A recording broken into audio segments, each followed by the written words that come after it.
So, good evening. We're back again. We're missing Kenny Ken. I think he needs to be put on a week ban. I think all this lateness, it's not greatness when you're later than the host. But we're back. We're back. Claude was singing. Chig was happy. He was praising William. And we've now got Olympiacos. Evening, Claude. How are you feeling, mate? After your Hennessy last night and your singing? Oh, man. Yeah. Tell me about it. And then it was good. It was good. A good result in the end. Not a good performance at all, but individual brilliance got us out of a mess, I think, last night. So on to the next round here. Yeah, we'll come on to that in a sec. Evening, Chig. Back again, mate. It seems like forever. Yeah, evening, guys. It's been a while, hasn't it? It's been a while. Yeah, it has. It's been a long time, mate. It's been a long time. And yeah, man, that watch along was mad. That watch along was crazy last night. So many ups and downs. And I was saying to Rance earlier that it was about this time last year that we had exactly the same ups and downs against Olympiacos, but they knocked us out. And last night it was nice that we got through after all them ups and downs, because last year I think you were the one after Olympiacos, and I was just chilled when I was just like, we don't deserve to go through. So yeah, man, it was all good in the end. It was all good in the end. Big up to everyone watching live as well. 150 people already. Real quick, smash the likes up. Make sure you subscribed. Claude and Chig's links for their channels are in the description as well. With Kenny's Twitter, and he will be joining soon. He's probably still watching the cricket if it's still on. I don't know. I don't know what Kenny's doing. I don't know where Kenny is. But Claude, what did you make of it, mate? I know you were in fine spirits last night, drinking the spirits, and you're in a good mood, mate. And it's nice to see you back to full health again as well, and smiling and joking around. Yeah, listen, we had a good start with Aubameyang scoring a goal. And then we switched off towards the end of the first half. A silly free kick away. The guy. There's no way any keeper would have saved that, as you say.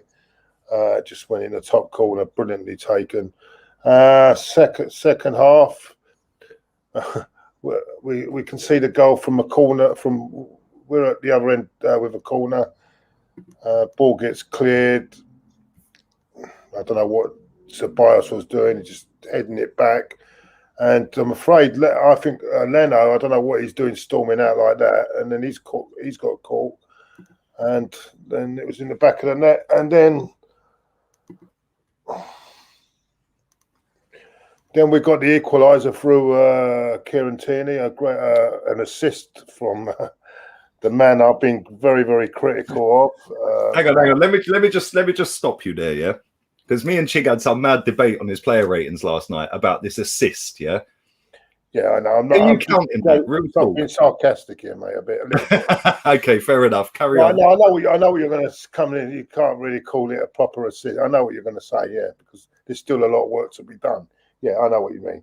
I do know what you mean on that. But I'm just saying, I did actually think, apart from that, I thought he did have a good impact on the game, actually. So, not just the assist as well. So, anyway, and of course, then that win at the end, because of the great cross from Saka, who I thought was absolutely brilliant on the night.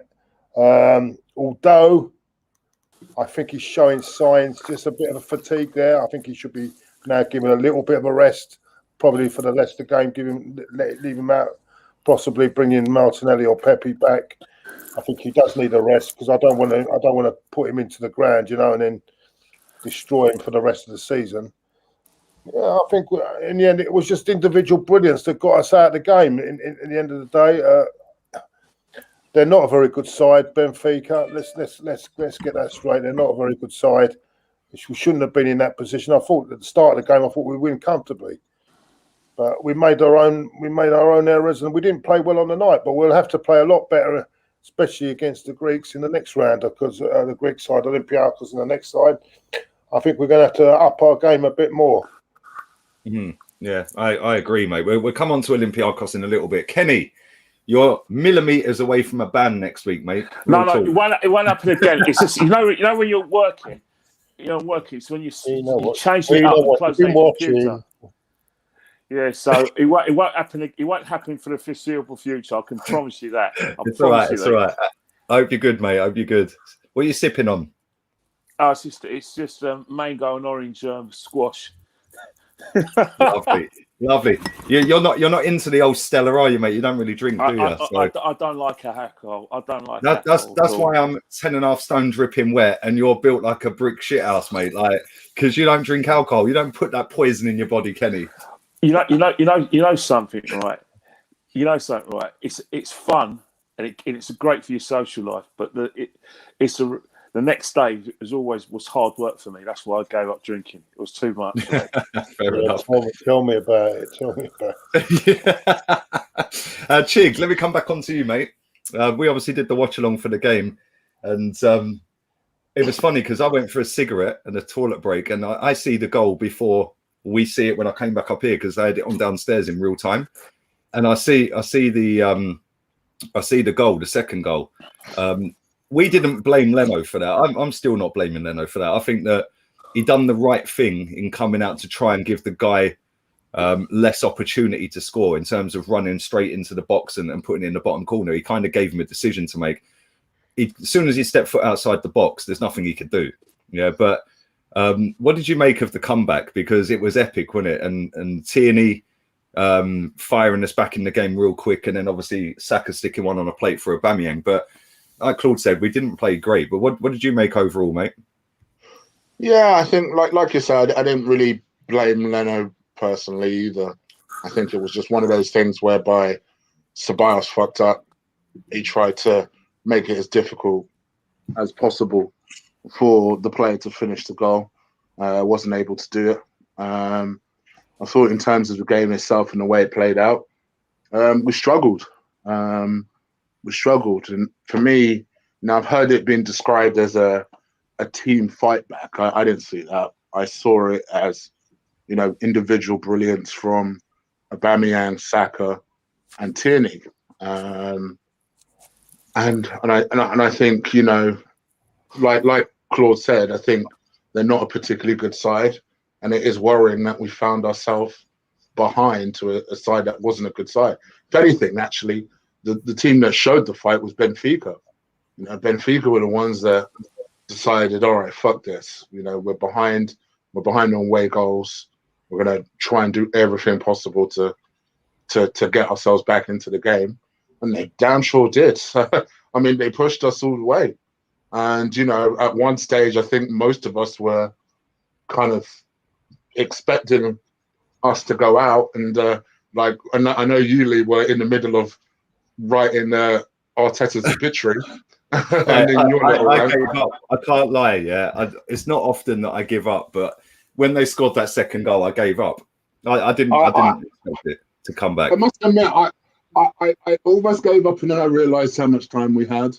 And then when we got the second, I thought to myself, all right, cool, I think we'll win this. And we did.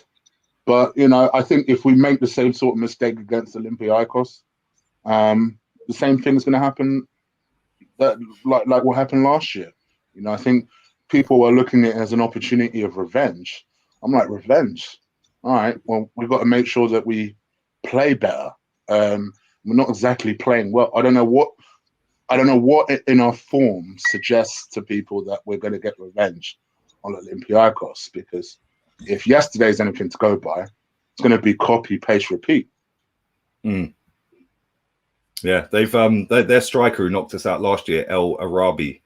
I was looking at him. I was looking at his statistics. Not that I'm a stats guy, but he's had 20 appearances this season and scored 17 goals. Yeah, so he's obviously doing all right again this season. He was a major threat in both legs against us. Because let's be real, when we played Olympiacos last season, they battered us in both legs. Like literally hammered us in the first leg, and we got a 1-0 and got out of jail. And then they played us off the park at the Emirates. And they fully deserved to beat us. Like if we had got through, it would have been a robbery. Yeah, because we didn't deserve to go through last season. I've seen everyone building it up as a big, like you said, a big revenge mission. And I think what a few people are forgetting is in the middle of them two legs, we got Tottenham. Yeah, so, that's a game where we can't just throw a reserve team out because it's Tottenham. We can't just go lambs to the slaughter against that lot with a reserve team because of the second leg. So it's going to be difficult. I think the one thing that goes in our favour is we're away first. And I think that will help. And I'm not sure whether the second leg is going to be at the Emirates. I don't know if that's a thing, but I'd imagine that is the case, though. I think we can play it at the Emirates, but I'm not sure, to be honest. But let me come on to Kenny. What did you make of it, mate? Like, did you give up, Kenny? Because you said in your fan cam that you was getting ready for the draw without Arsenal in it. Yeah, 100%. I definitely got ready for the draw because, let's face it, as much as we had most of the possession that we accomplished was just useless, really. It's first-class rubbish. We weren't hurting the opposition. There was only 3 moments of brilliance, and direct. And how we scored our goals is when we went direct. When we don't go direct, we're a waste of time, and that's a problem I didn't like about the game. Big up to Kieran Tierney, big up to Bale for his 2 goals, and big up to the players who finally realised to pack defences, be direct, and move the ball quicker. Apart from that, Benfica passed the ball better than us. Although they conceded 3 goals, they were more organised as a defence and a midfielder than we were. So we kind of nicked it, to be honest, because we could have been. The way I looked at it, our play wasn't conducive. I think we're lopsided, as I said to you yesterday. The Odegaard Smith Rowe axis isn't working. In fact, it's hurting the side, badly hurting the side. And the only reason why we've got the Odegaard Smith Rowe axis is to get a Banyang scoring again, especially with Odegaard in the team, because you want to get him some service because he's probably the best finisher at the football club. But what it does, it makes us ponderous and slow in possession. In midfield, most importantly in midfield, it weakens our midfield because the opposition, especially opponents who can pass the ball accurately and quicker than us, it just gives them more space, and that's just factual. Another thing that's killing it as well for me is that all these things that Arteta's trying to do, he's actually killing our players. He's killing Smith Rowe at the moment because he's giving him no role whatsoever. He's just making him into basically, just track the runs of that midfielder and you've done your job. When his best football is played, when he's trying to change the tempo game. So Bias, he's ruined as far as I'm concerned. For Bias, Danny Ceballos, Joey Cole Mark II, because that's what Mourinho did to Joey Cole, made him more defensively aware. Well, it's Ceballos, you make him more defensively aware. That gives us nothing going forward. And both goals were down to win. But the reason why I agree with you guys not blaming Lena, because I've always believed that the area that goalkeeper needs to control is the box. That 22-year-old box, that's his area. Anything outside the area, I don't want goalkeepers there. Don't give them monkeys. If you're there, then you're at fault. Your defenders have to control that sort of area outside the box. And Danny Ceballos, trying to help out the team, got too clever, wasn't thinking. But there was other bad performances. I thought Nunez murdered Gabriel, mullered him, and David Luiz, paled them, pushed them aside. To be honest, if they started him instead of Sererovic, I think they probably would have won the game. But maybe Nunez probably does his working best in little bursts. But let's face it, we're through, and it's very good. But if we play like that from now on against better teams in Europe and in the Premiership, we're going to get mullered. He's got to make a decision now. Don't shoehorn players at the team. Get a system that actually fits. If not, don't try to be too clever. Because the reason why I've got reservations about his coach and I don't like his methods is he thinks he's intelligent. He's like the young Glenn Hoddle. He wants to shock the world with his tactical formation. He wants to show the world how he outwitted this coach. Just fucking play football. Play football. Win the game. I don't need to know. Joe, I just want to pick up on something you said a minute ago about shoehorning in Odegaard. Yeah, when we signed this lad, and I think in the games that we've seen him, he's been all right. And he's had some poor games, but he's had some good games. He's been a bit indifferent, a bit like Arsenal, really. But when we signed him, he was supposed to be coming in as the backup for Smith Rowe. Now he's not the backup for Smith Rowe. He's in the team every week, and Smith Rowe's being put out on the left wing position. Yeah, but the thing is, I've got a slight problem with what you just said. Backup for Smith Rowe. Nothing against Smith Rowe. Who the fuck is Smith Rowe? He's compared to Odegaard. Smith Rowe. when we were having our discussions, right, in November, the only person who was pushing Smith Rowe was Claude. I wasn't having him because I still believe, regardless of whether you have Odegaard or Smith Rowe, I want a genuine all-round midfielder who can create chances. And I still think we need to go to the market for him. I know people saying that, Emil saved us a ton of money. And it's nice to see youngsters come through. But I'm greedy, Lee. As you well know, you know me for about 6 years. I'm greedy. I want to win at all costs. Yeah. And I know it's an awful thing to say, and you can horsewhip me afterwards. I don't care about Smith Rowe's development. I want Smith Rowe. If Smith Rowe's the man, then fine, he plays. But if there's something better, I'm ruthless because I can't wait around now for success. I need the championship. I need it now. I can't be waiting around for 2 or 3 years for it to become good. That's just my view. Kenny, the only thing I'd say there, you said I'm the only one that said the only reason I would rather have Smith Rowe because I rather see the potential of Smith Rowe coming through than a guy that's got time for that. No, but hold on. Yeah, no, hold on. Listen, we've got. I know we haven't got time, but I mean, some people say we've got till 2023. I know that, but listen.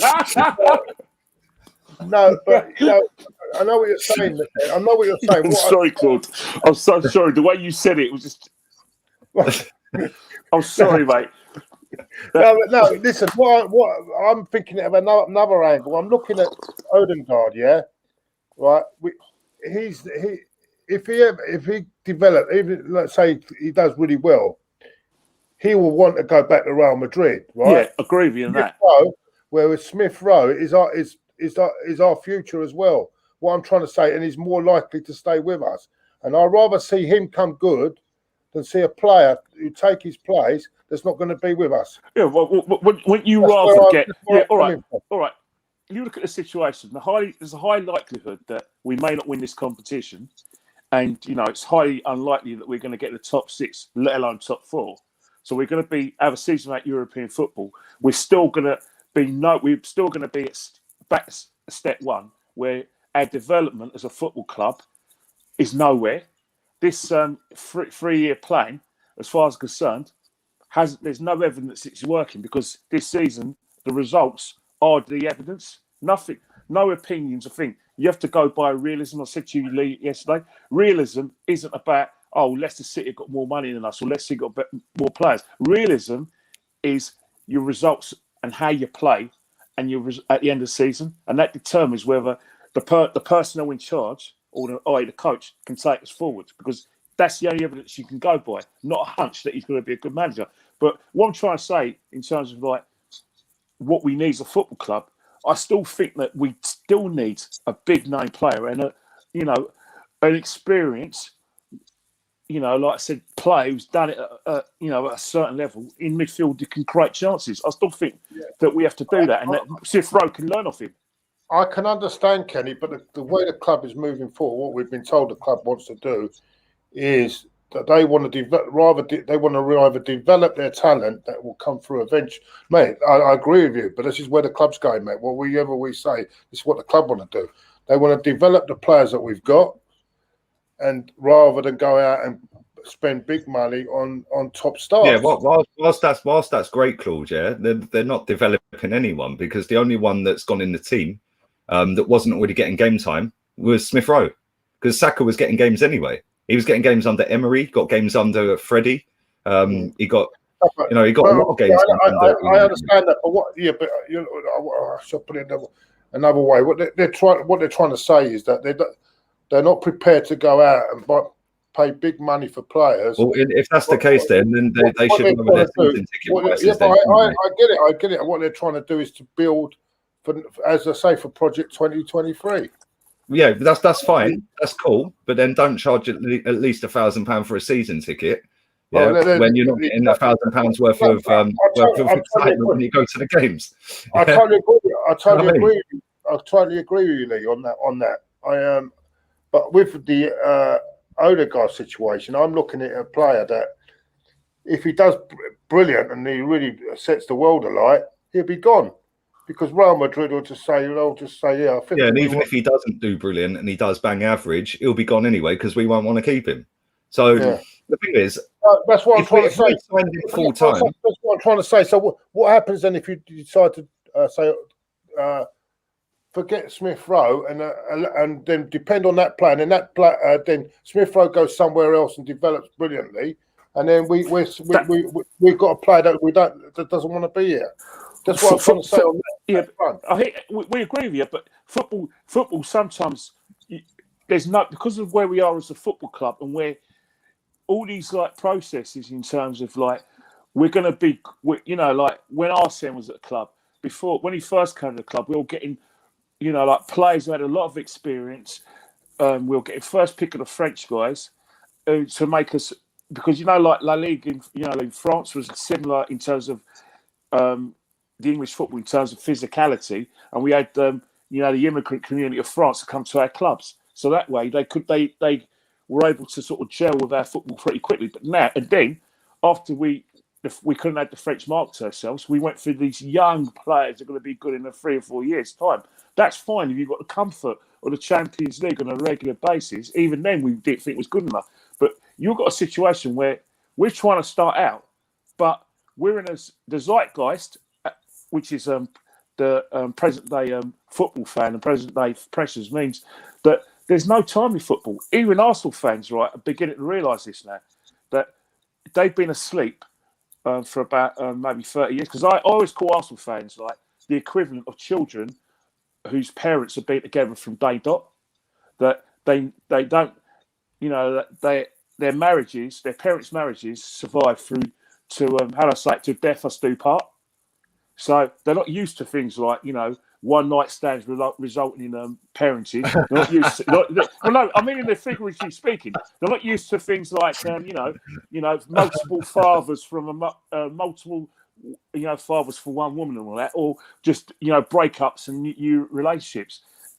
The rest of football is used to that, and I mean managerial merry-go-round. And I think what's happening now is there's a free fall now because we're not successful, and we're not even near success. Where there's going to be someone in that board who's going to look at where we are this season, and they're going to think, well, we want to give this guy some time, and we've got a 3.5-year contract, but we haven't seen evidence he's doing well, and there's got to be someone who's thinking, well, hang on here, football's not like this no more. We're going to have to make a decision, because they did that with United, didn't they?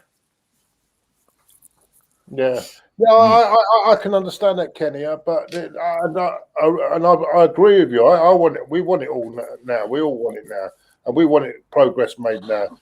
But I'm just saying, what the club, whatever we want, right? At the end of the day, they're not going to. Yeah, but Claude, at the end of the day, this club told us in 2002 we're going to move to this stadium to compete with the best in the world. They're compulsive liars. I believe nothing this football club tell us, mate.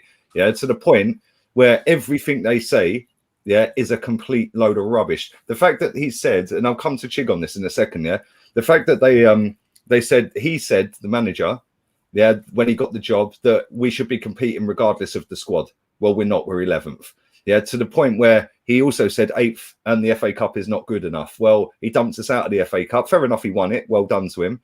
And we all had a nice day and a nice week after that, rejoicing with the FA Cup win, And we've all seen us win the FA Cups multiple times, and it's a great day, especially if you're there at the ground as well. It's even more electric, But at the same time, this is the manager that sat in press conferences saying that he wants to develop and help Balogun. Well, since he said that, he's putting back training with the under-23s, so he's full of shit. He's also said that he wants to bring the youth through the team. Which youth has he brought through the team then? Can anyone tell me the youth that he has brought through in 15 months of being here? Because he hasn't brought anyone through. Smith Rowe is not a gem that's just suddenly come alive this season. Smith Rowe was playing under Unai Emery week in, week out in the Europa League. Saka was playing week in, week out. Yes, he may have found his best position now. But that makes it even more worrying why he played him left wing against City the other day. So it's like, why did you play him there? When every game he's been brilliant this season, he's been on the right again last night. What other gem has he found out of our youth setup and put in the team this season? There ain't one. And it doesn't help Smith Rowe. It doesn't help Smith Rowe when he's put out of position either. But that's the point. We've brought in Odegaard, who was supposed to be a backup to Smith Rowe and vice versa. They're going to help each other. They're going to mix and match the games. All they've done since they've been here is be both shoehorned into the team. One go out on the left, which has now killed Pepe's form off, Yeah, because Smith Rowe's now out there and not producing anything from left wing. Yeah, because he ain't got the pace to dribble past a man. Yeah, and he's a good player, Smith Rowe, but he's not. Who does this remind you of? Who does this remind you of? Another manager? Arsene Wenger. Let me come to Chig. What do you make of all this youth and what the guys were saying about Odegaard, mate, and Smith Rowe?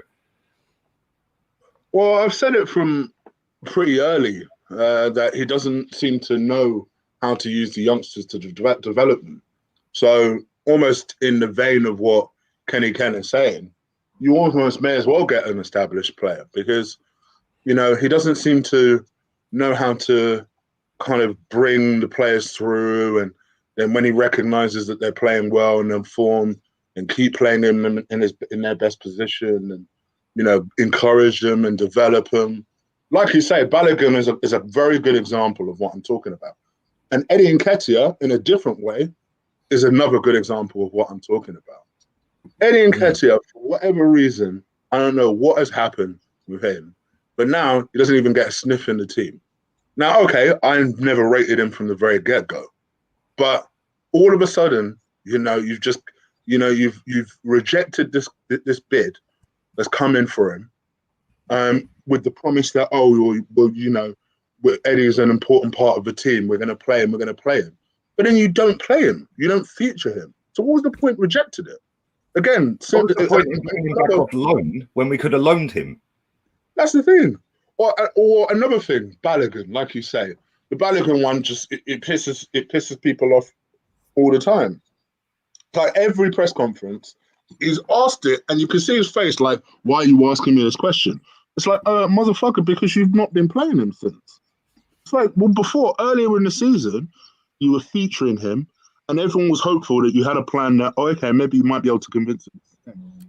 And now, all of a sudden, that plan has gone out the window. You still expect me to believe that this guy's going to stay next season? No fucking chance. No chance. But he seems to have that kind of rapport with young people that it just doesn't work for whatever reason. The Guendouzi thing, same sort of thing. All right, now we've learned that Guendouzi is a difficult character because even the person he's gone to complaining about him, right? I still feel like the Guendouzi situation wasn't handled well by Arteta in the first place. But all right, fine, whatever. The Saliba situation. Let me just cut you there, yeah? Did Unai Emery have a problem with Guendouzi? But this is the thing. The Saliba situation. Problem with him and played him for 17 games. Unai Emery. I know you love Unai Emery. Let me keep I don't love Unai Emery. I just think he's a better manager and a better man manager and a better tactician than this guy will ever be. So when it comes to Guendouzi, yeah, me, Claude, and Kenny were pretty much at every single game that season between us. Between us, we probably did do every game, yeah? He played him in nearly every game. Yeah. And you never see these stories coming out about Guendouzi being a problem, yeah? It's only when this manager came in that all of a sudden he's now a problem. Then a story comes out, and when he's gone to the club he's on loan at, he's now a problem. Yeah, do you know why? Because they're probably not doing what they're supposed to be doing with a young talent and developing him, putting their arm around him and saying, listen, mate, can't really be doing that on the pitch. Yeah, or you should have done that today, or I'm going to leave you out for this game. We never had a single bad word to say about Guendouzi under Unai Emery. Yeah, the Saliba situation. Look at Saliba's situation. Yeah, the same sort of thing. No one understands what has happened. And then as soon as he leaves the club, he's producing results. You can't be telling me that the likes of David Luiz is better than Saliba. You can't be telling me that the likes of Rob Holding is better than Saliba. No, but even if they are better in terms of where they are in their careers, yeah, guess what? I would rather see Saliba fuck up week in, week out, but learn from it over a period of time than seeing these same pair of idiots. Same faces. Yeah, doing it and not learning. Exactly. And just think about all the problems that you have with Arteta. 70% of them is to do with young players. Ainsley Maitland-Niles, same thing.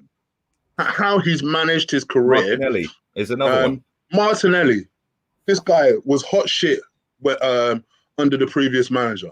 Now, all of a sudden, Arteta barely uses him, and he will say, "Oh, it's protecting him." Protecting him from what? I've seen so many people today, right? Say, I see a couple in the chat as well saying, "Yeah, but Martinelli's just come back from a major injury." Well, if he's not ready, why is he in the fucking squad every week then? Exactly. Yeah, It's like, nonsense.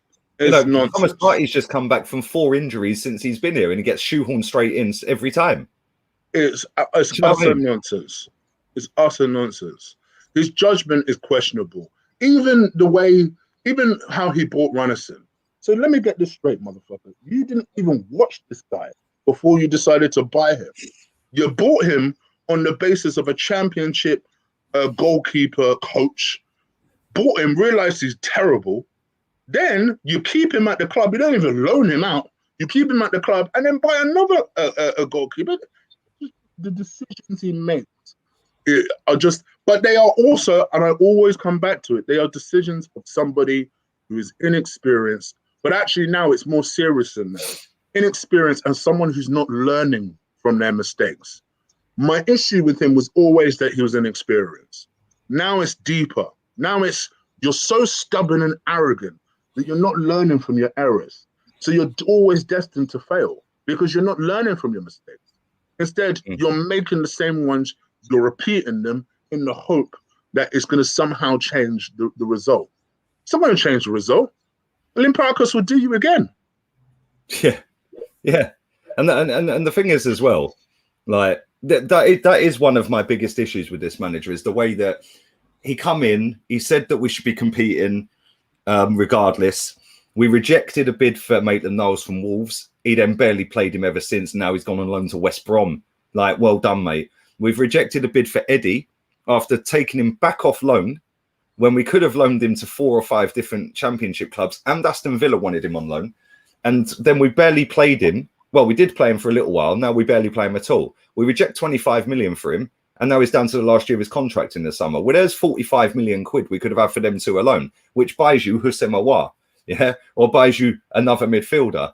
We've handled the Martinelli one absolutely disgusting for me. That kid is one talented boy, man. And the way he's just not getting any time at all, the way he hooked him off at half time the other day, when he was probably one of our best players in that particular game at that time. Yeah, I was like, he's taking him off. Like, what's that doing to him? Yeah, then Smith Rowe being shoehorned out to the left, Saliba, Guendouzi. If you just pick them players that I've named there, you could put every single one of them in a starting 11 for Arsenal. Yeah, and I'd be excited about that. Now add in Saka.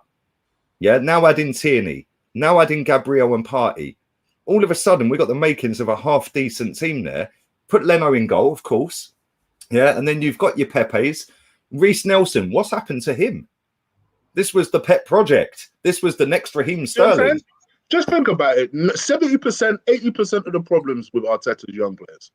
Yeah. I don't get it. I don't understand what his problem is. No, I don't either, mate. And the thing is, I said it last season, that Martinelli and Saka were probably 2 of 4 players that we were excited to watch last season. Leno had a good season. Aubameyang had a brilliant season. Saka and Martinelli were shining lights for the club. This season, again, the shining light of the club is a kid. Yeah.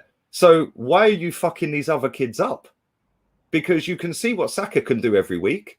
Why can't we put Saliba in there? Why can't we put Maitland-Niles in there? Why can't we put other players in there? Where's Martin? Like, I just don't get it. And the thing is, when we were going to games and we were watching it under Emery, we were excited to see the likes of Saka and the likes of Smith Rowe and in Europa League games. It was a chance to see some young talent coming through. We were excited about Martinelli when he's bagging goal after goal after goal for us.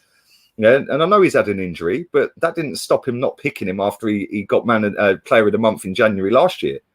He didn't play him for 6 weeks after that. Yeah, then he dropped him again after Olympiacos, and then he didn't play again, and then he got injured for a year. Yeah, now he's come back. He's played him a couple of times and binned him straight back off again. It just makes no sense to me. Mate, yeah, devil's advocate here, mate. Go on, mate.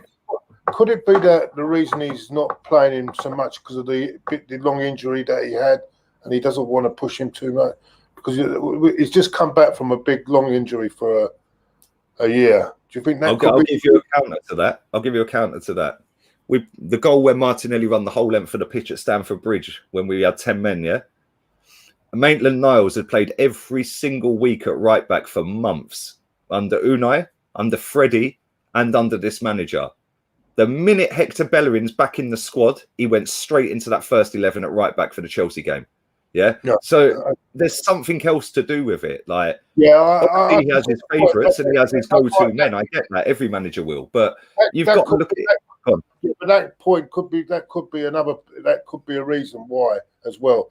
I do get what you're saying. I do understand that, but that's what people might actually say that's why he's not playing him so much, because of that injury, that year-long layoff, and he might not want to push him.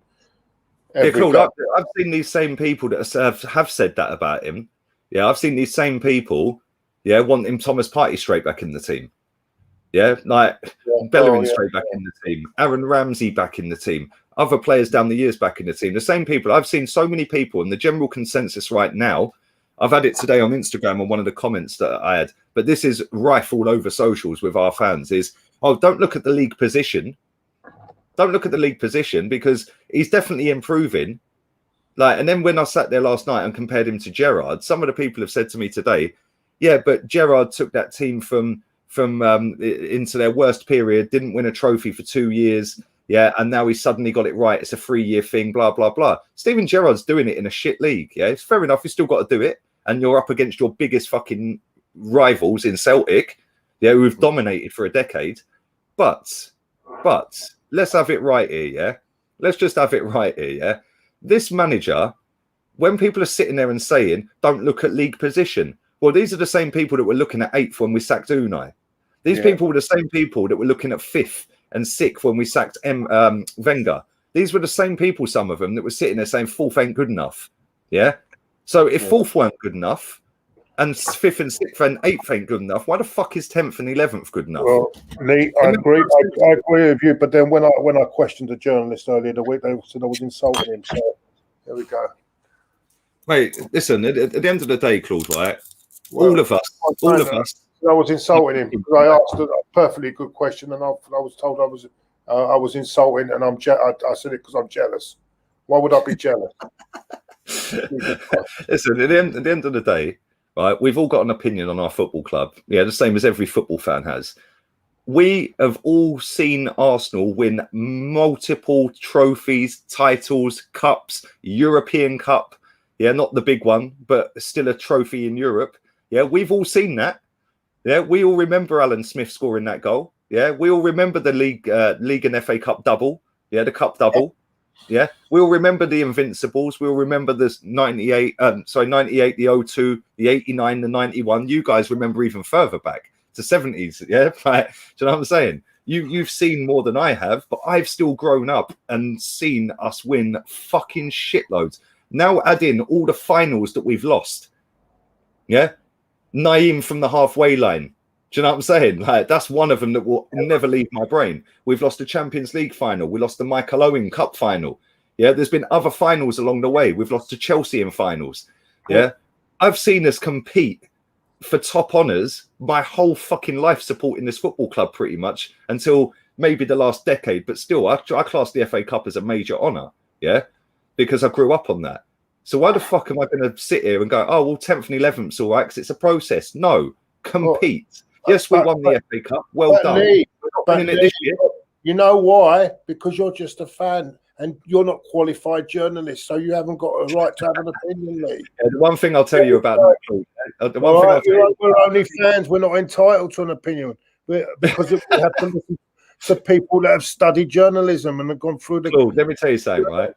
More people will click on this video than most of these journalists get click on their dead articles, mate. Let's be real. That's what we're told. That's what they're most told. people will watch your channel every week more than they get clicks on their things, and they've all been to media school. Well done to them. Good luck to anyone who's made it into the mainstream media. Well done. But don't tell people like us that will discard us.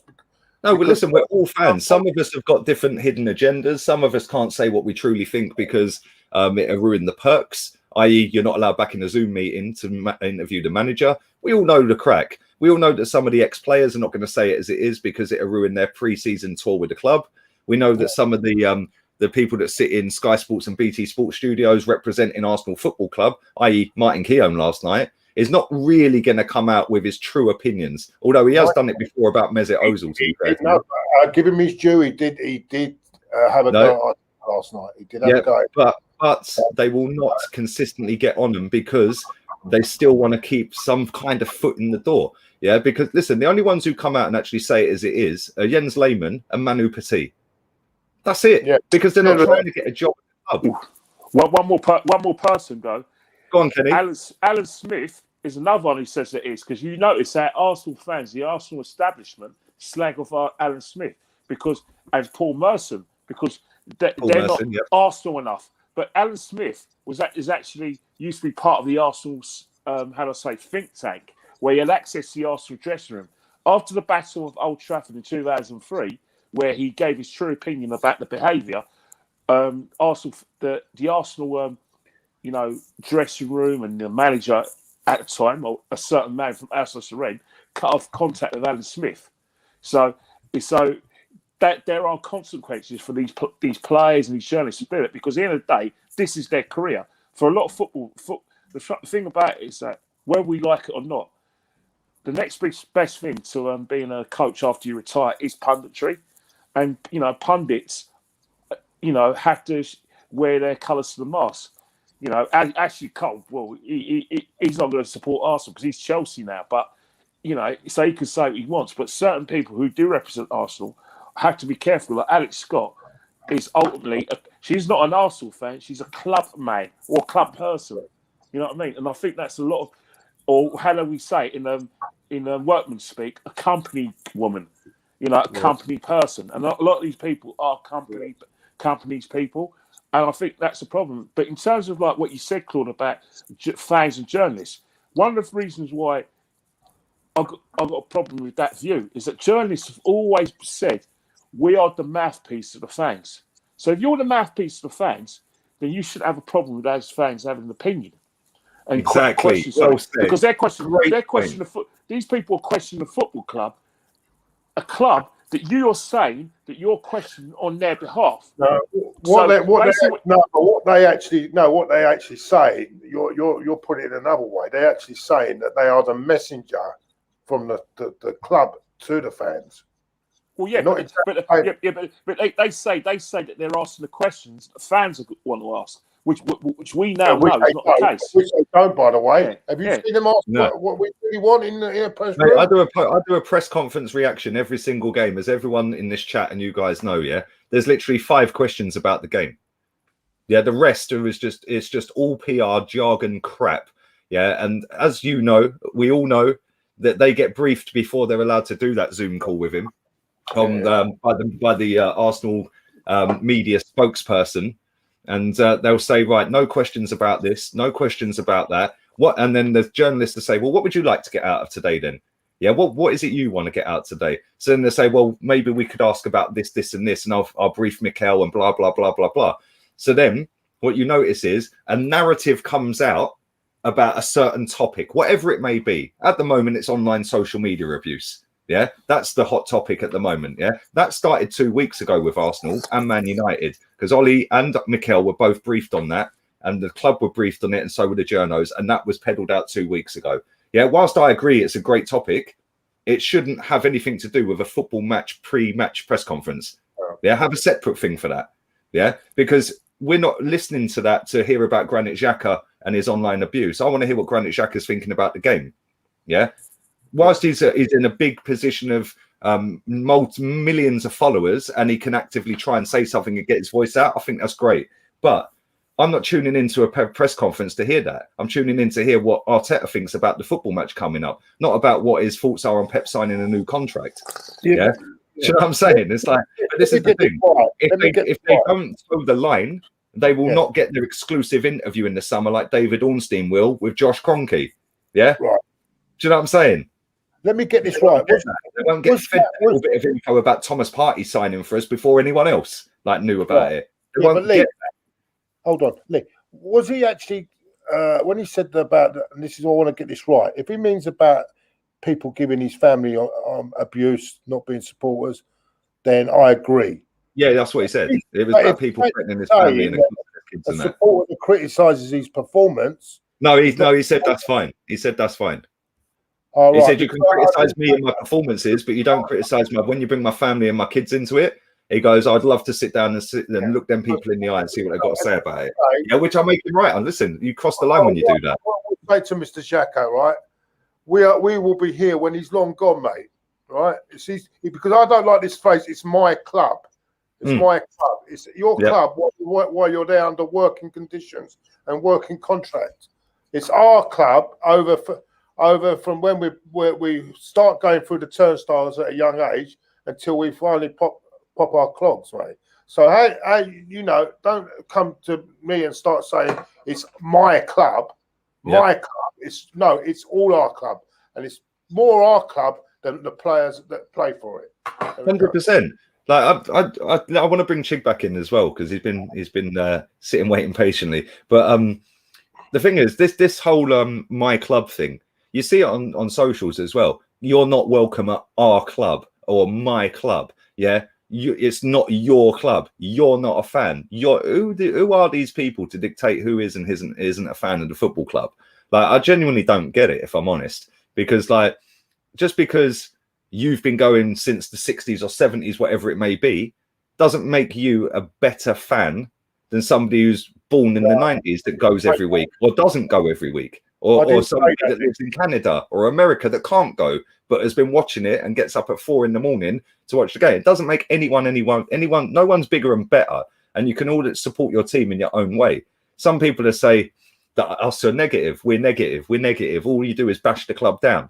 No, we've seen our club win umpteen trophies. Like, it's more than we're ever going to see for the rest of our life, by the way. Yeah, I'm so glad I've lived through the pre-Premier League era, because I've seen us win in Europe, which was just at the start of the Premier League era. But I've seen us win multiple trophies before and after all the money took over. But I think that, like, to sit and dictate who is and isn't a fan, I just find it hilarious. And when players are coming out and doing it, listen, Granit Xhaka will probably never, ever, ever come back to this football club to watch a game as soon as he's left this football club. Yeah? You'll be there. Yeah? So is it his club? Yeah, because he could come back whenever he wants. He lives in London. Will he ever go back and watch a game? I very much doubt it. Yeah, and he probably won't even watch him on TV at all ever again. And that's why when people are sitting in my chat from Australia and America and all these other countries across the world, and they're saying it's 3 a.m. I'm getting up for the game, yeah, you're a bigger fan than every single one of these players. Yeah, because you're getting up at fucking stupid o'clock to watch that shit. Like, seriously, makes no sense. I don't get it. But anyway, Chig, thoughts, man? Talk to me, darling. What specifically about? What we're talking about? About the the state of accepting 10th, 11th, and not judging league positions. What do you think on that? Because you wanted Emery out, yeah. You wanted Wenger out, yeah. Like, I don't understand how people are saying don't look at league positions when we were all looking at league positions on previous managers. It makes no sense.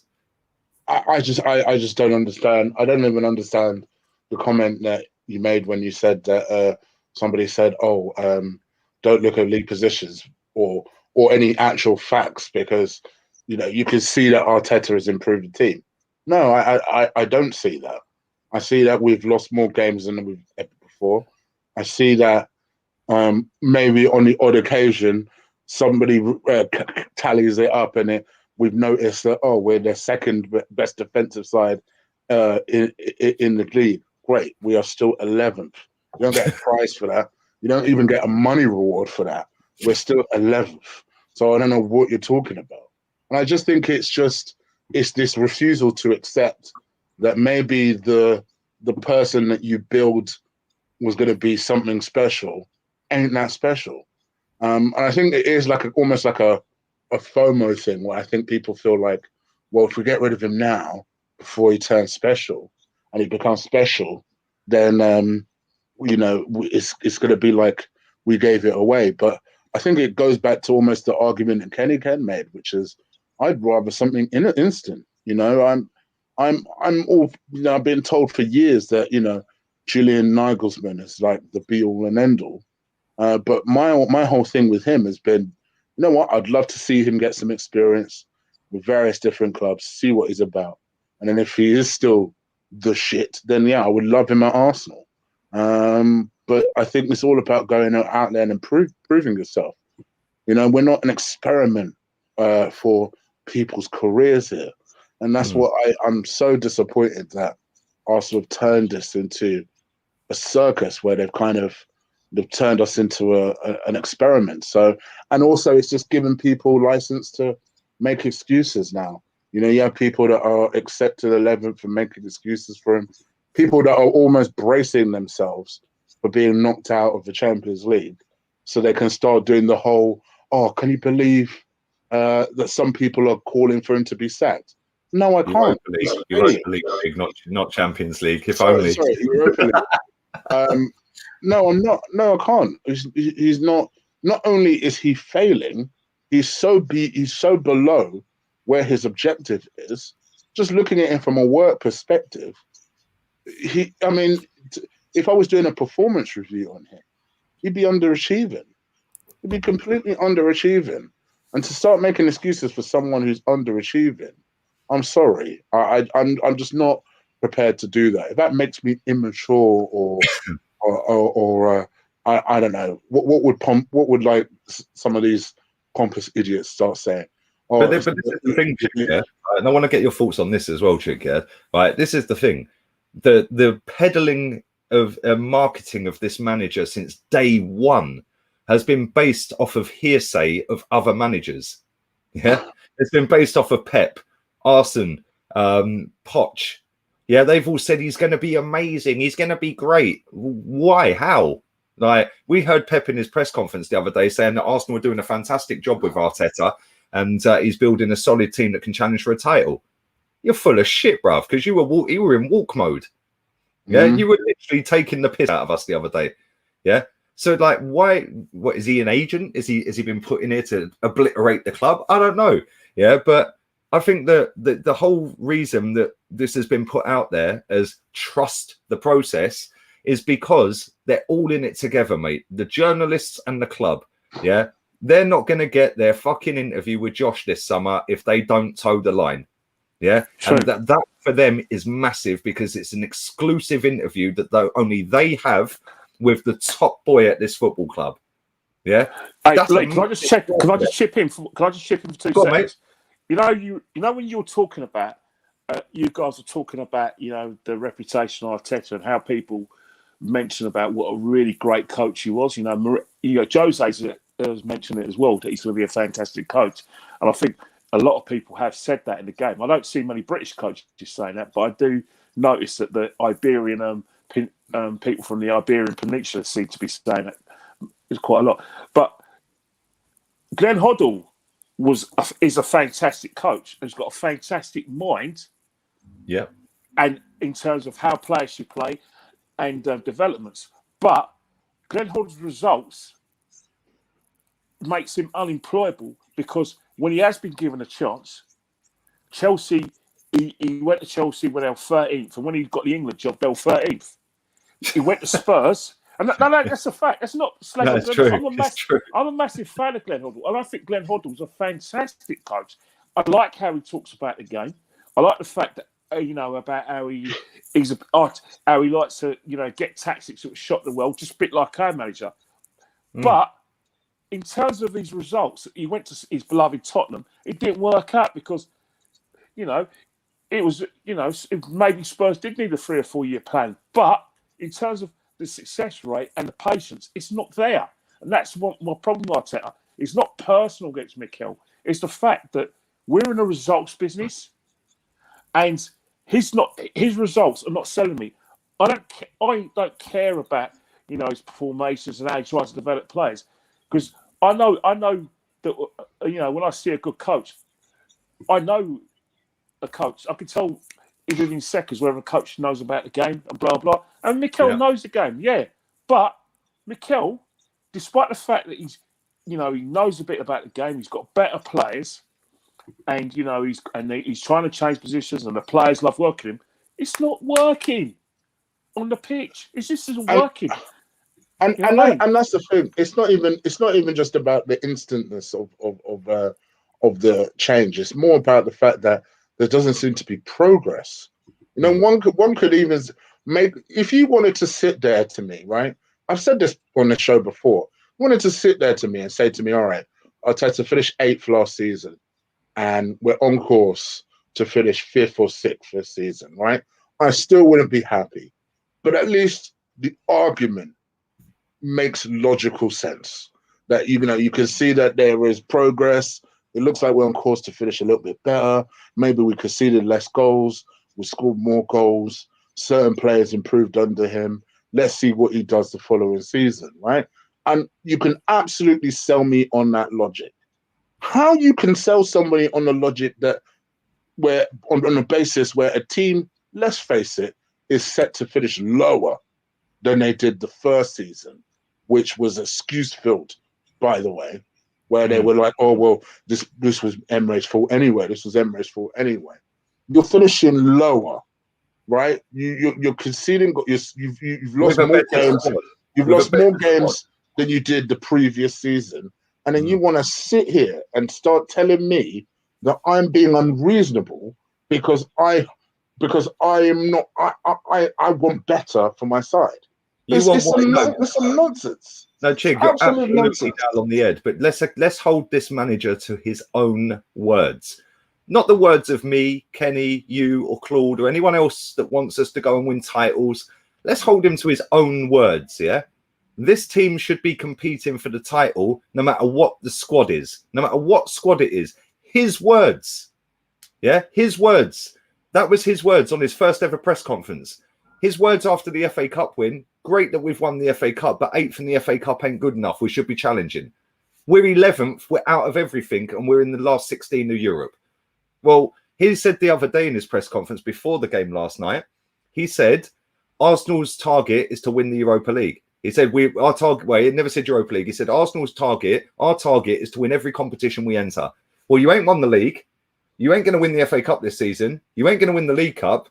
And we ain't going to win the Europa League. So at the end of it, I expect you fucking sacked. Yeah? Because if that is the target, which we know is probably chatting shit, because Raul Sinelli sat there and said, Unai Emery, the target this season was to get top 4 and qualify for Champions League, whether that be top 4 or by Europa League qualification by winning it, yeah?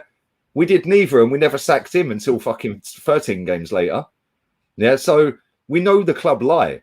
Yeah, we know they chat shit. And what they've done is they've peddled out through their little PR puppets, their little journalist puppets.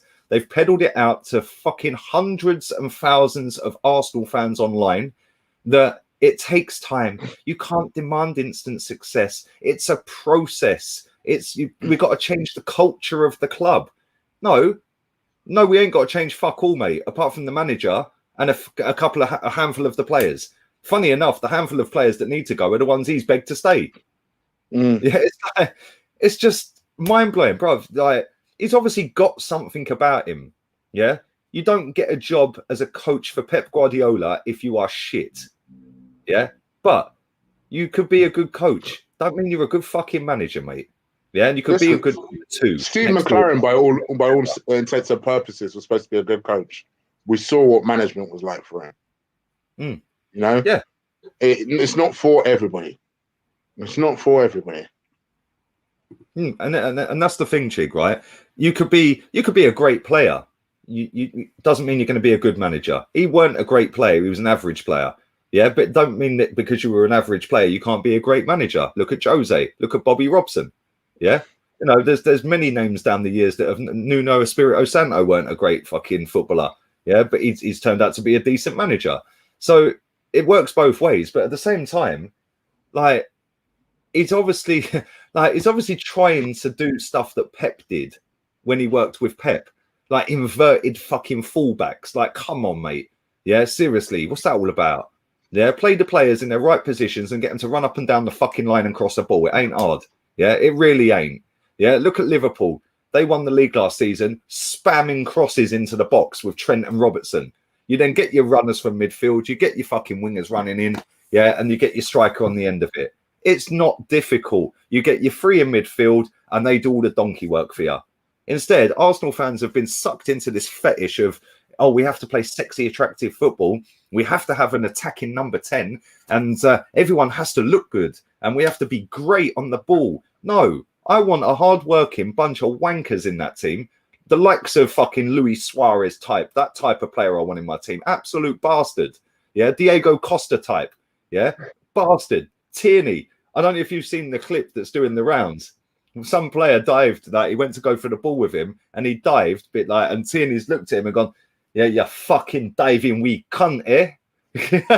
Or get up, you diving wee cunt. I'm like, that's what I want in my team. Yeah, none of this fucking mincing around thinking you're the fucking bollocks because you got a fashion shoot tomorrow. Yeah, and you got fucking stars in your hair. Yeah, fuck all that. Knuckle down and get on with it. And when you're sat top of the league, yeah, go and be the big man. Go and have the attitude and the like the flashy shit with it. Don't do it when you're sat 11th and you're mugging all of us off. Yeah, because between them players and that manager this season, they've took the piss. Yeah, every single one of them at times, every single one of them. Even Saka at times has fucking hidden in games. Yeah, Tierney has been shit at times. He was shit against Man City the other day. Yeah, he was shit against Wolves. Yeah, and I call them out when they're shit. Yeah, I don't consistently call them out because them two in particular are not consistently shit. Yeah, they have one off game and then they're back to being good again. Yeah, and great again. But some of these players are an absolute disgrace, and they're the ones he keeps picking. So do you blame the players or do you blame him? It's not Bellerin's fault he's getting picked every week. Like, what can you do? There's only so many times you can call Bellerin a twat before you think, well, actually, it's not his fault that he keeps picking him. Like, he's not picking himself. So it comes back to the manager each and every time. And people seem to have had this pedal down their throats from all these PR puppets at our football club. Yeah, that it takes years. It don't. It genuinely don't. Yeah. Antonio Conte took Juve to the title in his first season. Why are we miles away, Jig, by the way? And as I said last week, why are we always the one waiting? Why are we always the ones in transition? Why are we always the one rebuilding? Like, why can't we start winning stuff now? Why is it we're the ones that have to show patience? And then people say that we're being unreasonable and not showing patience. It's like I've been waiting how long? Years, Jig. Yeah, 17 years. Yeah. And the thing is, there's another narrative that gets pushed online as well, yeah? That if you don't back the manager or you slag off the players, you're not a supporter of the football club. Back your team. That's not a fan. That's not a supporter. Yeah, let me just tell you something, yeah? 3 of us sat in here, and you, Chig, when you've been to games, used to all put our ticket in the fucking turnstile, knowing that Arsene Wenger was going to pick a shit team. Yeah? And knowing that we all wanted him out. I didn't go for the last 3 games of Wenger's reign because I didn't want the love fest. I know you two had a nice little drink on the concourse together. Yeah, and this is the thing. You can want a manager out of your football club. It doesn't mean you're not a supporter of your football club. Yeah, because when that manager's fucking gone and long gone and out of this football club, I'm still going to support my football club. Yeah, Arteta don't support Arsenal. He likes the idea of being Arsenal manager and the stature and the presence it gives him. Of course he does. And he likes the pay packet that goes with it. Who wouldn't? Because if I got asked to do it, I'm saying yes as well. And I ain't jacking. Yeah, I'd fucking stay as well. So it's now down to the people above him to sack him. Yeah, because it ain't acceptable, man. Like, people can sit and bang on about, don't look at league position. Fuck off about don't look. If we won the title, would you say don't look at league position then? Because you lot still bang on about, is yours fucking gold? Is yours gold? Yeah? Kenny, you're on mute, I think, mate. Put myself on mute because I didn't want any background noise. But yeah, go on, mate. as I was saying before, all the things you're talking about, I fully agree with it. Like, you can't support the club, and that they'll have this sort of thing, the definition of a supporter on their Twitter handles, or back your team, blah blah. Well, I'm sorry. Gooner. They have true gooner. True gooner, and they start saying about, oh yeah, that you're toxic and blah blah. Well, not too funny, right? The trouble with a lot of Arsenal fans, right, is that there's a get along gang amongst our supporters, and they put being part of the get along gang more important than the club, the ambitions of the football club, to the extent that you can't be unhappy about our position, and that you have to all rally round. Yep. And either rally round to get rid of the owner, or all rally round and back the manager. And then you say, anyone who says anything about Arteta is I'm going to unfollow, I'm going to block. Well, go on then, block and unfollow. I don't go to before Twitter. I didn't even know some of you guys. I still was an Arsenal season ticket holder. After Twitter, I don't really talk to you guys that much. I'm still going to be an Arsenal season ticket holder. I was brought up to support Arsenal by my mother, all right, who brought me up, and I was born in Islington and taught as a family to support Arsenal. Everyone in my family is an Arsenal fan, you know, and is brought up to support Arsenal through the family, all right.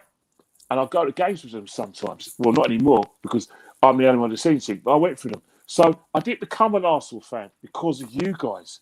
I don't need to be an Arsenal fan due to you guys. Also, most importantly, yes, you go to the grounds because you want to celebrate together and blah, blah, blah. That's fine. Do what you've got to do. But until you pay for my season ticket, just butt out, please. All right? Don't make it personal. Don't make it personal. All right?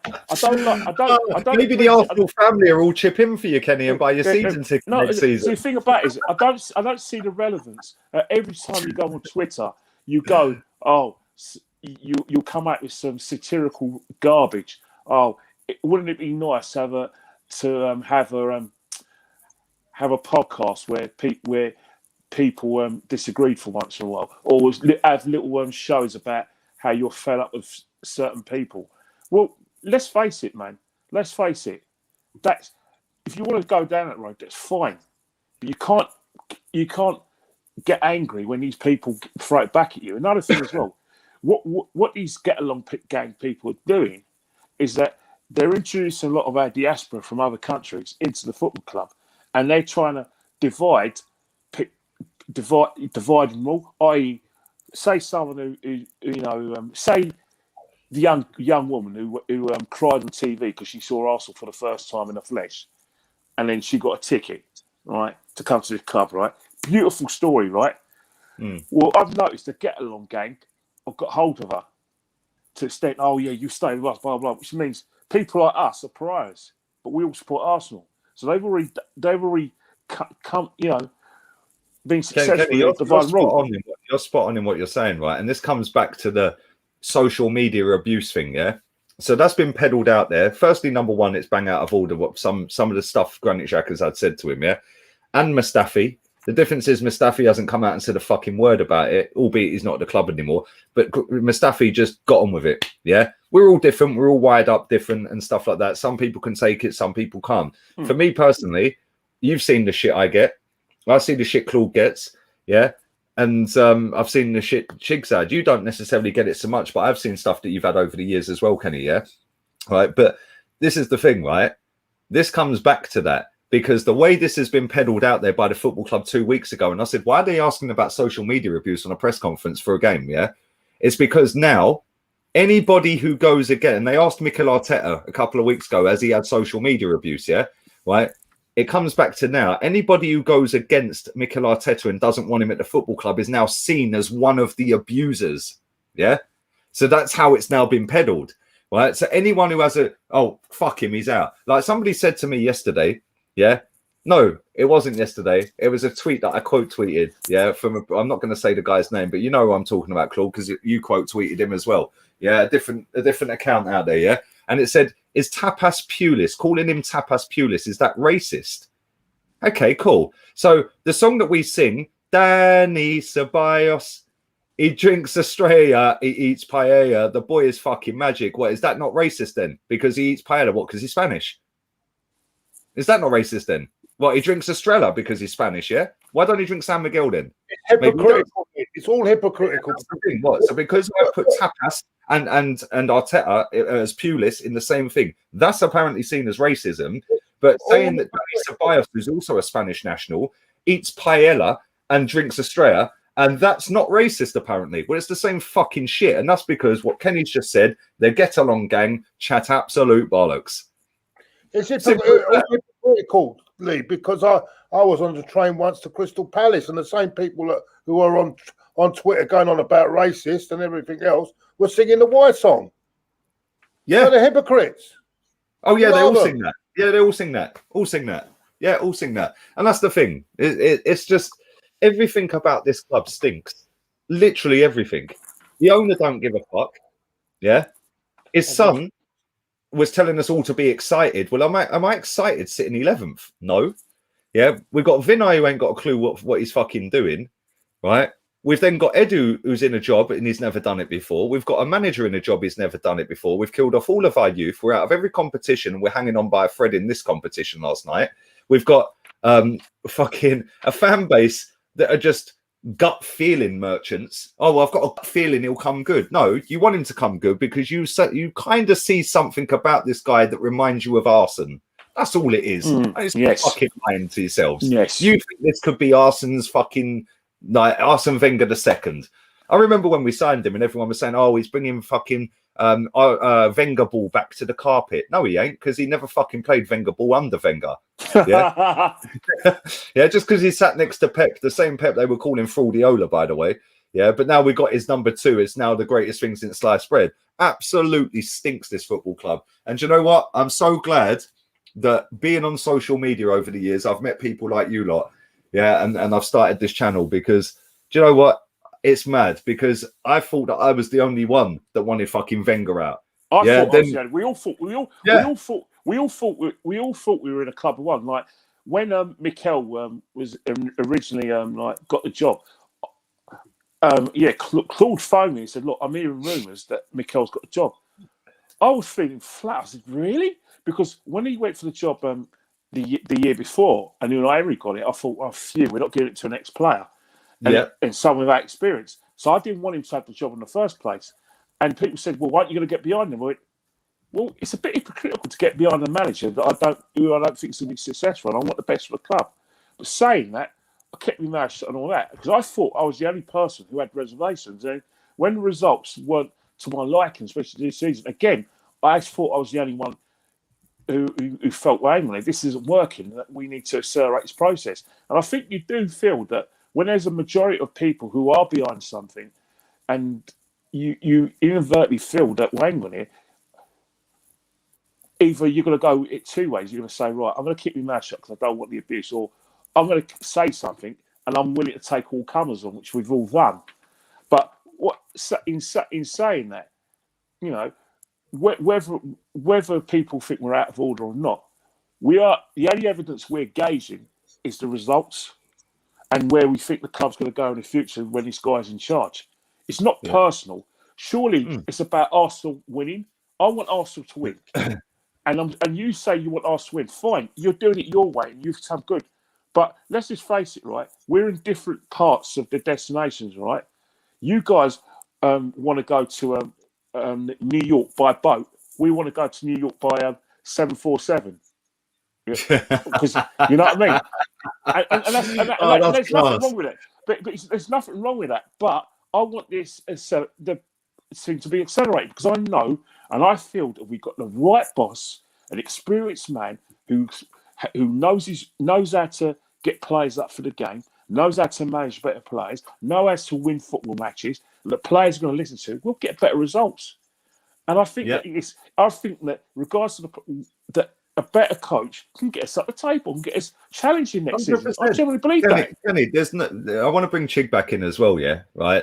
There's no way anyone can tell me, based on what they have seen this season, that this manager should be here next season. David fucking Moyes. That's all I'm saying. I don't need to mention Ancelotti and all the great names of managers that are above him, yeah? Right? But David fucking Moyes, yeah? With that team, I went through his squad last night, before the game kicked off. He's got 4 goalkeepers in a 25-man squad. Yeah, so he's only got 21 outfield players, David Moyes. 3 of them were kids, or 4 of them were kids. Yeah, one of them's Mark Noble, who's got to be fucking touching 40. One of them is Jesse Lingard. Well, would we take him at Arsenal? Because our fans mug him off all the time because of his moonwalking at the Emirates. Yeah, so it's like, you look at his squad. How the fuck is David Moyes ahead of us? And people go, oh, but they had no Europe. Yeah, they nearly got relegated last season. Yeah, come on. They're 4th and they're going to get top 4. I'm adamant they're getting top 4. They're this season's Leicester without winning the league. That is like winning the league for them if they get top 4. Yeah, and fair play to them, man. But Chig, give me some thoughts, man. What are you saying on pandemic Pep? Like, do you think if I've asked you this before and you've said no, but I want to see if you've kind of changed your mind, because I think that if we get knocked out of this competition to Olympiacos, I think some of his biggest adoring fans are going to turn on him. Yeah. No. What do you reckon, G? No, they'll make an excuse for him. Mate, you said it yourself. Don't look at the league table. When people are starting to say some ridiculous shit like that, then you know what time it is already.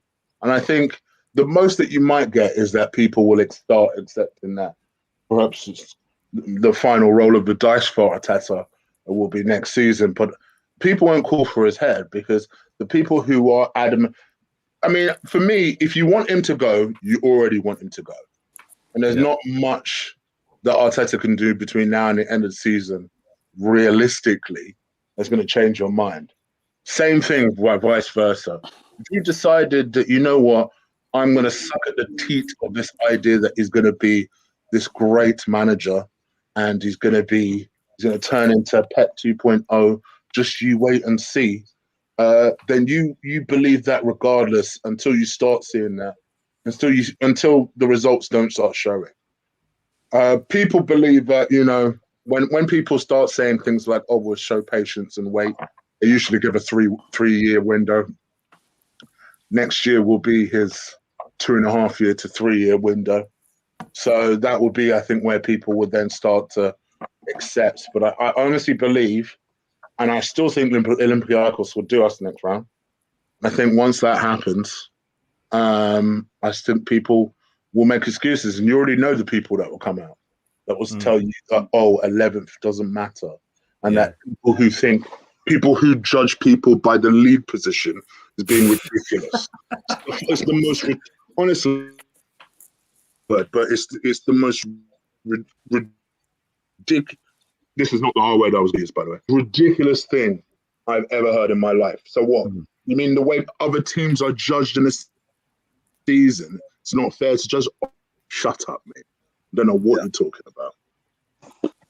No, it's true. And I think a lot of people will turn on him, but I don't think it'll be enough to get him sacked. Because people are sitting and go, "I'll give him a summer window, see what he can get, clear out some dead wood." This is why when people sit there and say the dead wood, I laugh at them because the dead wood was Mustafi. The same Mustafi that you lot were calling Kostafi when they went 20 unbeaten, him and Koscielny. Yeah? Do you know what I'm saying? Yeah? The same dead wood. Like, it's just mad. I see something and I retweeted this and I want to end on this. Big up to everybody who's watched as well, by the way. Big up to Neftali as well. Bruv, listen, your fan cam was lit, bruv. Appreciate you doing one, man. And big up to everyone who done one last night, man. I am going to try and get a few more people on, but I don't want to flood it, if that makes sense, because it'll just kill off the views on the ones previous to that. So I don't want to. So give me a couple of weeks and I'll get some more people on. But for now, I don't want to put too many out there. But big up to everybody who's put a donation in today as well. Thank you very much. I've replied to everyone in the chat when you've done it as well. 800 people watching. Big up the wifey with the table service, back again. And make sure you're following the lads. All of their links are in the description for their channels and for Kenny's Twitter as well. Where's mine? She's gone, mate. You've missed. You've missed. You've missed. But let me. And it was a cold beer as well, Claude. You know what? It's been in the freezer. It's got a bit of ice in it. Because I said to her, they're not cold enough. Stick them in the freezer. I want to end on this tweet that somebody posted and I retweeted earlier, because this is actually hilarious, right? I didn't realize this, right? Somebody put this tweet out. In fact, let me share the screen. Yeah, right, so everyone can see it rather than me just reading it, yeah? Because our fans take the piss out of Gary Neville, yeah? For his time in management, saying, "Oh, he was a shit manager," yeah? Watch this. Watch this. Yeah, so top Gooners mock Gary Neville for his managerial career, but this was the table on the 30th of March 2016, the day he was sacked. He was 11th, and he had lost more than he'd won. Yeah, I thought that was kind of amusing. It was like, how can you take the piss out of Gary Neville for having a shit managerial career when he got sacked in the same position? But then people have you believe, which is another thing I've seen this season. Oh, but the league's more competitive this season. I've heard that all fucking year. It's not more competitive. It's not. Teams like Tottenham and Chelsea have dropped big time. Yeah, Chelsea are trying to get back up there. Tottenham have just free fallen. Tottenham were top of the league in December. Southampton were top of the league in December, but that was just a myth for Southampton. Yeah, but the other narrative was that the teams are yo-yoing up and down the league. So, and in my mind, why wasn't Arsenal? Because as far as I could tell, the only places they yo-yoed between was 10th and 11th. Do you know what? I may be wrong in saying this, but I think we've only spent 20 days above 8th place this season. Yeah, Joking. I'm sure I see that tweet yesterday. I'm sure it was only 20 days above 8th place this season. What the first three games? Well, you did well. The first 3 games. Fulham, West Ham, and Liverpool. Liverpool, yeah. So we're pretty high. Let's remember, we went from 15th to about 11th and 10th. So that's quite a bit of progress. We're top of the league after the first game. I think we were. Yeah, we slapped Fulham up, and everyone was saying, "Oh, we can go for top 4." Yeah, they weren't blaming the players or the owner after Fulham, were they? What was it? William's going to get the most assists this season. Yeah, the Brazilian Revolution has started. We heard outside the Box Park, mate, and everyone was saying top 4 is on. Yeah, he's broken this manager. He's broken that manager. The biggest one, right, is the biggest joke of all, right? What's that where they went at Wembley? What's that place called? Fox Park. And there were fans saying, I can remember 2 or 3 fans, and saying, after beating Liverpool in the community shield on penalties, by the way, penalties, were saying these players are great. They're going to be good enough to get to the top 4 this season. Top 4. Yeah. Top 4. There was 3 or 4 fan cams. I might give credit to Turkish, because he actually went against that grade. Turkish knows what time it is, bro. Right? Don't worry about that. Turkish knows what time it is. And they were all having a go at him. How you negative. Now was that the one, Claude, where the lad said, but Bellerin nutmegged Sadio Mane on Turkish's fan cam? Yeah. No, also they were slagging Sergio Aurier off, saying Bellerin is 10 times. That's it. Yeah. He said he's worse than Sergio Aurier, and then he was like, anyway. He nutmegged Sadio Mane. What? And then now the same people are saying, it's not the manager, it's the players. So hold on a minute. You're saying these players were good enough to get at the top 4, but now it's the manager. It's not the manager, because they're not doing so well, right? It's the players' fault now. Yep. But those same players you said were good enough to get top 4. Same players. This fan base, mate. They're a joke. Them same players, Claude, had broken Jurgen Klopp. Yeah, I'll tell you something. The only thing that we've broken this season is fucking 100-year-old records that are fucking for losing. That have been there for fucking 40, 50, 60, 70, 100 years. Yeah, we've lost to Leicester since 73, Burnley since 74, Wolves at home since 79, Villa, first time we've been piped by more than 3 or more since 58. The year my dad was born. And they've done the double over. They've done the double over us for the second time. Wolves the first time. Right, but well. they hadn't beaten us at Villa Park. I think the previous time was 98 until Arteta took over and lost last season. He then done it again this season at Villa Park. Yeah. First time for I think it was 1920 something, 1924 or something, that we lost 4 straight home league games. And he was millimeters away from making it his own record of 5. Aubameyang pulled him out the mire. Yeah, and it's like, he ain't broken anything apart from fucking shit records that we don't want to break. Like, seriously, man. Like, I don't get it. And the funny thing is, the narrative consistently changes over the course of a season. So it's, we've beaten Fulham. We're going places. This manager has just won the cup. The players are amazing. Then we go 2 months without a fucking win. The players are shit. The owner's a prick. And fucking, we need major overhaul. Like, it's mad. The same owner that's given them 70 million quid for one player, by the way. The same owner, Claude. Apparently, it's not £300 million in 3 summers. Hey? We've spent £300 million in 3 summer windows. Well, exactly. And this is and then you get that talk that, we're not investing. The club's is not investing. So where do you think? What is that then? How much is that? If you want to talk about net spend, if you want to go net spend, since 2018, Since 2018, Yeah. we're the second highest in Europe on net spend. Only Man United have outspent us, and they've done about 20 million more than us. We have spent a fuck ton of money in the last 3 seasons, yeah? And this owner has only been the owner for about 2 years now, maybe 18 months, something like that, since he fully bought the club. Yeah, he's spent more than any other fucking owner in the world. Yeah, so people can chat shit about the owner all they like. They do it because it gets easy hits and easy fucking, oh, that tweet will go viral if I slag off Stanley. Yeah, like load of bollocks, bruv. How about look at the real fucking issue here? Yeah, the real issue here is that manager is not good enough. That's the first step. Edu's not good enough. That's the second. Vinay's not. That's the third. Then you get rid of the fucking board after that. Yeah, well, no, hold on. Another thing is, the one thing I will say about Stan, which I would rather have him do, is be like Roman and decide, right, you're out. Don't leave it to those idiots behind you. Mm. Yeah. You 100%. do it. Agree, 100%. You know another thing that Stan should do is that one of the reasons why they're right, not because of the money he's spending players, because he's doing what he should be doing, spending the players. My problem with Stan is his attention to details behind the scenes. People just assume that Man City and Chelsea are successful because they spend millions of pounds on players. It's not just that. It's the people behind the scenes. They get the best people behind the scenes. Like if you look at Man City, before they had that Cook guy, then Brian Mould was the best in his field, so they got him.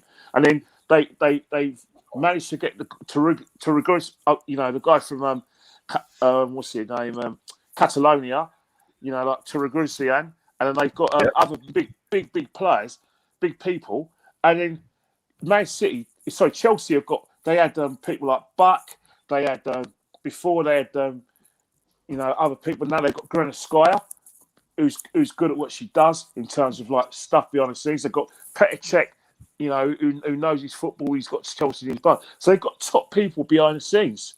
The only problem Chelsea have got, they haven't got the players they had from 2005 up until like 2012. But there's a process there which is working because it helps them to do it on the field because they've got the right people behind the scenes. Arsenal, we seem to have gone towards getting the best players available, but behind the scenes, if you've got rubbish behind the scenes, then what will happen is that you'll get rubbish 100%. decisions, like picking Arteta. You need the best people behind the scenes with the best contacts who can say to the best boss, right, this is what we're about and this is what we're going to spend and blah, blah, and sell the club properly. You know what I mean? I think the managers who came to the club, big name managers who turned us down, we had idiots interviewing them. They didn't sell the club properly. 100%. And the thing is, they had a narrative that they already wanted. Listen, Ralston wanted Jose. Jose was at the Europa League game in the fucking box next to him. Yeah, we interviewed Jose. Yeah, we interviewed Nuno twice. Nuno was the only manager we interviewed twice. Yeah, I would have took Nuno back then. I wanted Ancelotti. I wanted Ancelotti when Wenger got sacked. Oh, look, he's above us with fucking Alex Iwobi. Like, do you know what I mean? It's mad. But listen, we could sit here and talk for hours, but I'm starving. Oh. Starving for success at my football club as well. And Supposed to be in a meeting in about 20 minutes. Yeah, go on. Yeah. Like, no, you want to come back. Meeting. Channel meeting. Is it a business meeting, Claude?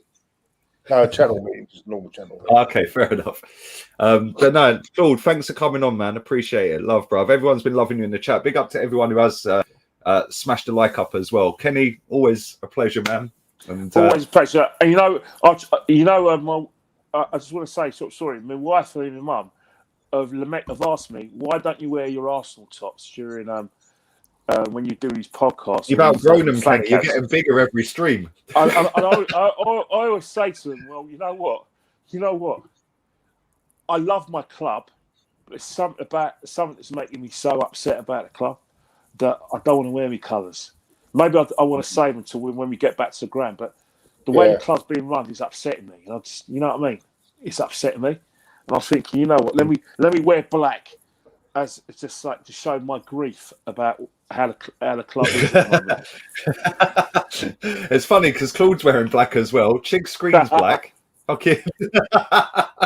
Yeah, I'll go black screen as well. There you go. We can just fucking RIP Arsenal Football Club. But no, appreciate it, man. Big up to Chiggy Chig as well. Always a pleasure, baby. Cheers, mate. No problem, man.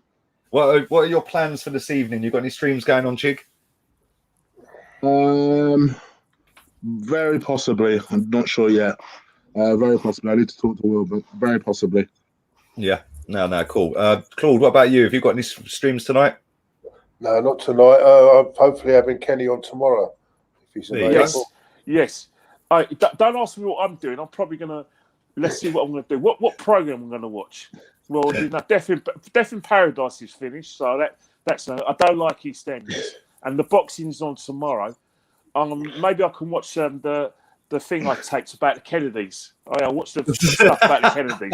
That's what I'm doing. About the Kennedy dynasty. I've got to say, I must have cried. I cried for about 20 minutes when Max Brown left EastEnders. I must have cried for 20 minutes. Well, someone did cry. I was glad. Seriously, what a load of shit that program is. And when I'm like, my missus watches it, yeah. When it's on, I'm like, what? Sharon's still in it. Like Phil Mitchell. Yeah, what about Ian Bill? Ian Bill's never left. Kathy's back in it. It's like fucking hell, mate. Are they hard up that they have to get all these people back to get viewing figures? Yeah, that's about right. But no, listen, big up to all of you, man. Big up to everyone in the chat. I'm not going to be back again tonight either. I'm having a chilled one. Yesterday, flat out for like 15 hours, man. It was mad. And big up to everyone who did a fan cam yesterday, the 3 guys on stream, and a couple of the members in the chat as well that did them as well. Appreciate that. And make sure you follow my Discord. The link for that is pinned to the top of the chat. The link for Claude and Chig's channel and Kenny's Twitter is in the description of this video. So make sure you go and show some love there as well. And Instagram. And is your Instagram in there? I don't even know if it's in there. I think, is it in there? I hope so. Have a look. I don't know. I can't see. Oh, no, it's not your Twitter. It's Instagram that's in there. Oh, brilliant. Instagram. I'm having more fun on Instagram than I am. Yeah, Instagram. Can you imagine? I was just to finish off, yeah, because can you imagine if VAR rolled that goal out last night, that winner? Oh, no, don't, please. I was on my Instagram saying, please be onside, please be onside. You know what would have happened, you'd have had Jack and the boys would have been saying VAR cost us. There's a conspiracy. Yeah, Jack likes a conspiracy. Listen, we're out of here before we start upsetting people. See you later. Oh, I love Jack. Jack